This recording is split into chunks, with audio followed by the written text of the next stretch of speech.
How to track steps on iPhone. Hello guys, this is Atticus and welcome back to another tutorial video. In today's video, I'll teach you guys how you can track steps on your iPhone. Now before we start, if you are new to our channel, head down below and hit the subscribe button so you don't miss out on our future videos. Now let us begin. First, you will need to head over to your fitness app. You can simply search for fitness app and open it up. Now this is pre-installed in your iPhone, so you don't have to download it anywhere else. So after you download your fitness app, initially you will have to set it up.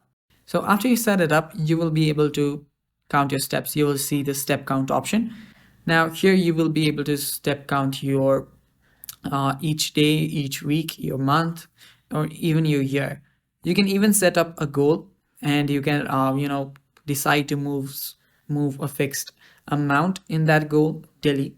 Now, yeah, that is basically how you can keep tracks of your step on your iPhone. All you need to do is head over to your fitness app and then check out the step count. Thanks for watching guys. That is all for the video. Stay tuned for more and bye bye. Take care.